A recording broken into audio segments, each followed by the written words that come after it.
celular descarregou, estou tentando uma outra forma de gravação pelo iPad. Não sei se vai dar certo. Bem, embora essas cortes que são instituídas em Espanha, né, defendiam o maior domínio colonial, mesmo sendo liberais. Ou seja, a ideia do liberalismo, de liberdade de comércio, igualdade e fraternidade para desenvolvimento maior do comércio, ou seja, a quebra do exclusivo de comércio, elas defendiam o inverso, né? Eram liberais internamente, em alguns aspectos, principalmente dentro da metrópole, mas não eram liberais quando se tratava de colônias. Só que nas cortes já existiam as representações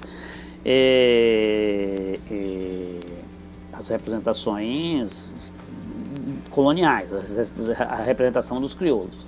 Então os crioulos com assento nas câmaras começam a transferir essas informações e esses desagrados para as suas colônias, né? Eram minorias, claro, o domínio das cortes eram domínios de pessoas metropolitanas, mas já era uma voz, vamos dizer assim, dissonante nas cortes espanholas, né? Em 1814, a vitória geral das forças antifrancesas, né, a expulsão dos franceses da Península Ibérica, tanto de Portugal quanto de Espanha, se dá com o retorno de Fernando VII ao trono, né? Fernando anula a Constituição de 1812 e retorna ao antigo regime, né? Só que retorna ao antigo regime em teoria, né? Na prática, os colônios não iam aceitar nunca esse retorno do exclusivo de comércio, né? E aí, imaginando que existiria um agravamento, um incremento dessa resistência e dessa revolta, envia mais tropas para a América Espanhola, né? Eu estou aqui na minha pesca. Isso vai, de certa forma,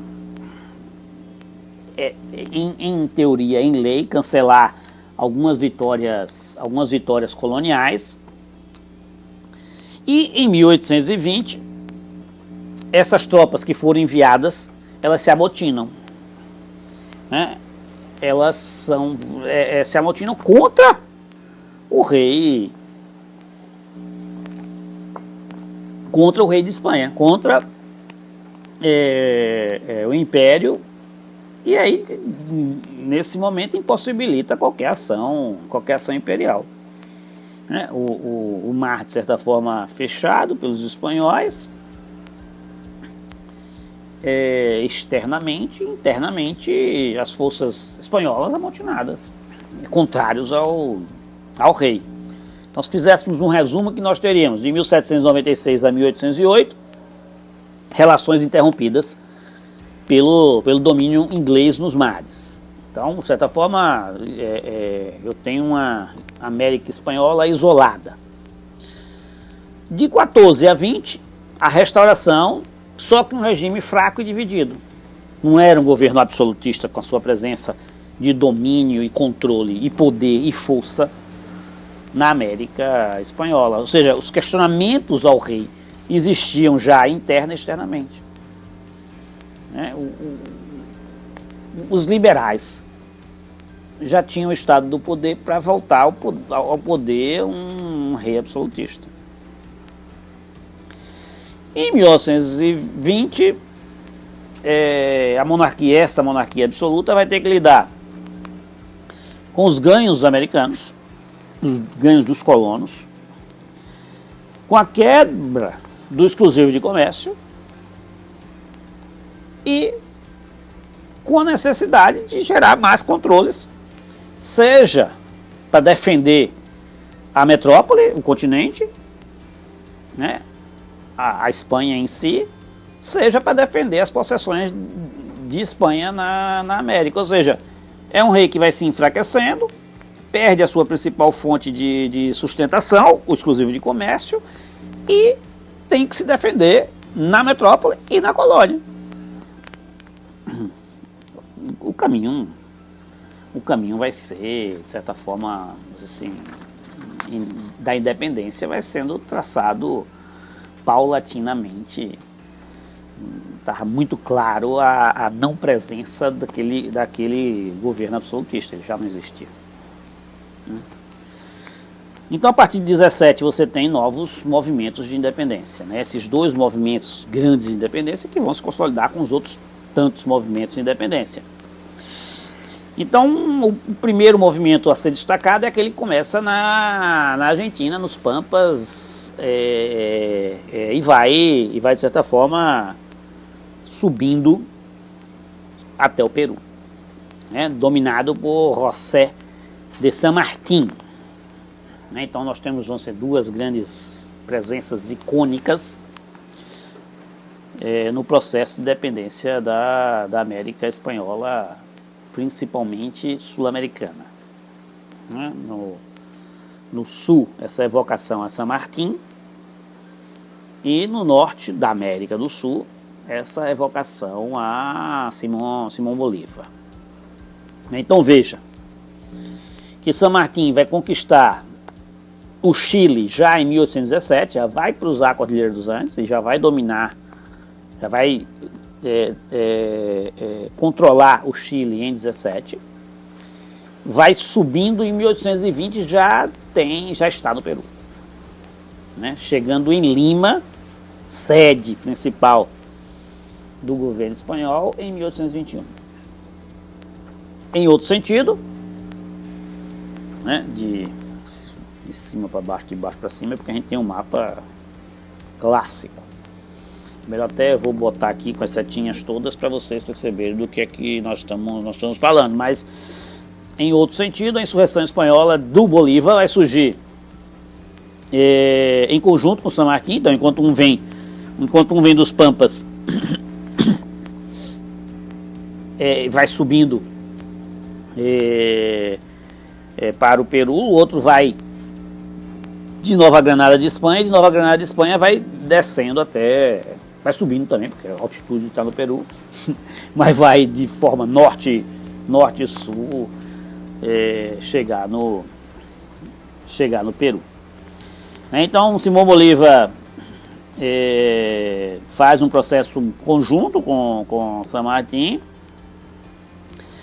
e ele faz essa resistência norte-sul, enquanto San Martín faz a resistência sul-norte. Eles vão se encontrar em Lima, né? Então ele sai da Venezuela já em 1811, e em 1819 chega em Nova Granada de Espanha. No Equador em 1822 e em Lima em 1823.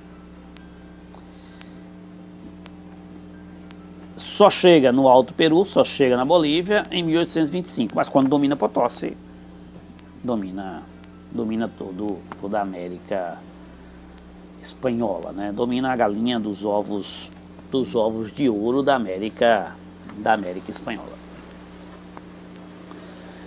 No México esse processo é mais lento. Lembrem, quando nós estudamos o México, nós vimos que, de certa forma, você não tem um significativo modelo de plantation implantado principalmente nas zonas centrais. Você também não tem encontro de muita quantidade de ouro. Você encontra ouro, encontra prata, mas não é assim como é no Alto Peru. E esse processo começa principalmente em 1821, onde se consolida a maior resistência ao domínio espanhol.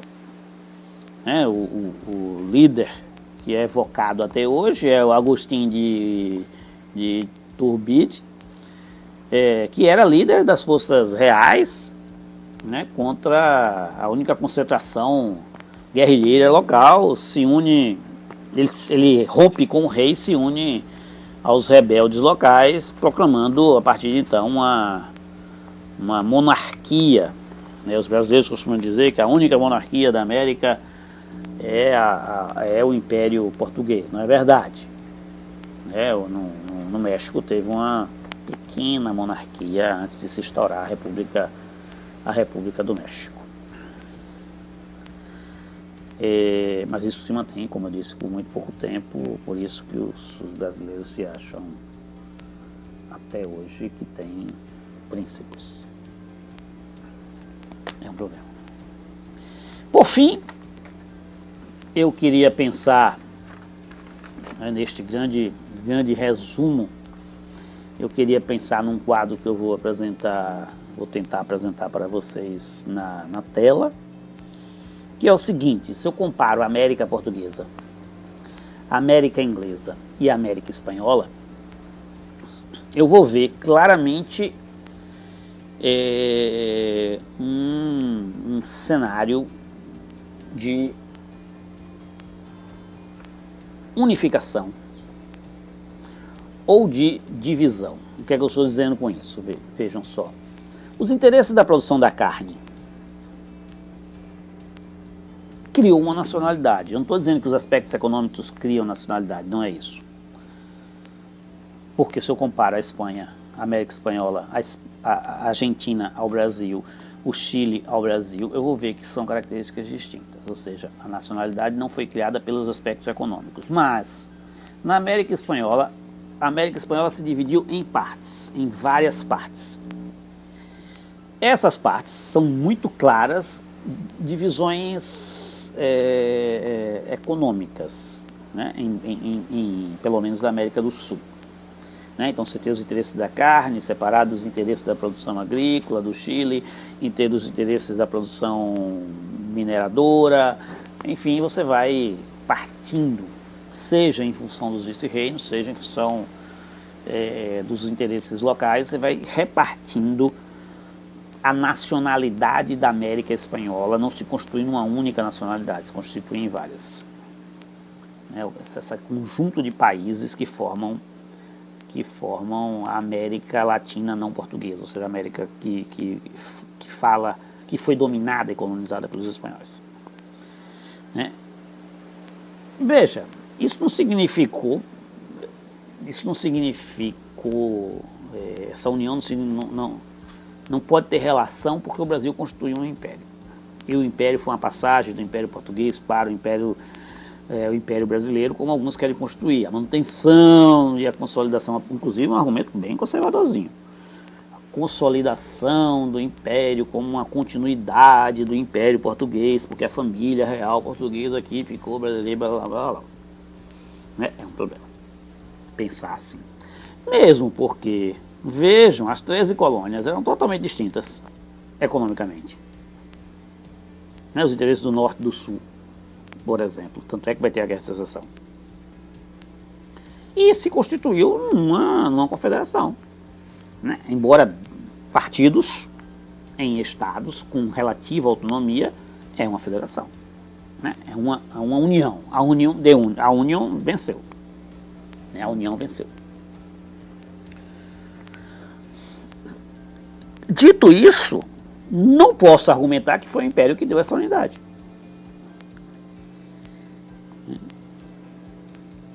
Tampouco a República, a Federação Inglesa, ou a República Federação das colônias, da ex-colonização espanhola, pode configurar que a República gerou a união ou a separação. Porém, se eu penso em um argumento, a Espanha e a América Espanhola faz suas independências e declara em todas elas o trabalho livre. Ao contrário da América Inglesa e da América Portuguesa. Na América Inglesa e na América Portuguesa você tem trabalho escravo. A manutenção da escravidão, seja nos Estados Unidos, seja no Brasil. Aí já podemos falar Estados Unidos e Brasil. Mesmo como estados independentes, mantém a escravidão. Então, de certa forma, né, esse argumento, que é um argumento, a professora Vilma Pérez, quando ela diz a Guerra do Paraguai, no momento posterior, ela vai retomar essa ideia de que aquilo que mantinha, por exemplo, o império era a escravidão. Então, de certa forma, o que eu quero pensar aqui, não existe nada muito consolidado sobre isso, a ideia apresentada por Novaes numa aula, estou só reproduzindo a aula do professor Novaes, é de que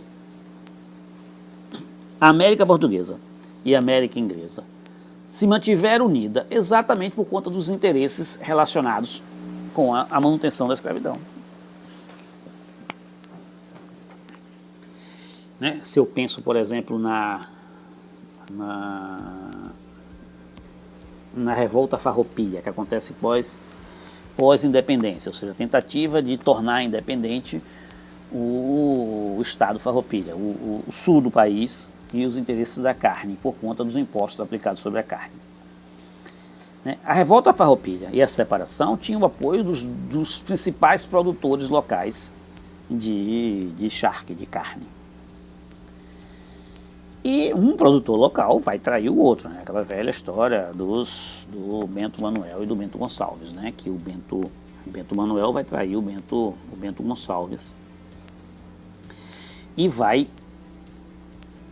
partir para a defesa dos interesses imperiais, quando se transforma muito forte o discurso de que era necessário libertar os escravos. Por quê? Porque se está lutando por liberdade, não tem por que lutar por liberdade, os escravos participarem dessa luta pela liberdade e não serem livres. Né? Então vejo que a traição se dá quando Bento Manuel vai pensar que vai perder o seu grande patrimônio, que era o trabalho escravo. Isso também vai se caracterizar como vamos dizer assim, um modelo de defesa do Estado, porque defesa da escravidão. Isso vai ficar muito claro na Guerra de Secessão. Talvez por isso a Guerra de Secessão seja tão importante. É uma guerra de separação em que parte, aí o inverso, parte queria manter os interesses escravistas, queria manter a escravidão, parte das colônias, as 13 colônias, e uma outra parte das 13 colônias queria o fim do trabalho escravo. Bem, é isso. De certa forma, eu fiz um quadro geral para vocês do processo de crise do antigo regime e das independências e constituição dos estados independentes. Agora nós vamos pegar a partir da próxima etapa, nós vamos pegar histórias localizadas desses estados independentes e tentar debater um pouco das Américas, partindo desses estados independentes, quando se trata das Américas, das nacionalidades de língua espanhola que vão se constituir a partir daí como países independentes. Antes disso, claro, nós vamos falar sobre a independência dos Estados Unidos da América e a Guerra de Secessão, mas isso na próxima etapa. Nos encontramos depois daquela nossa avaliação básica.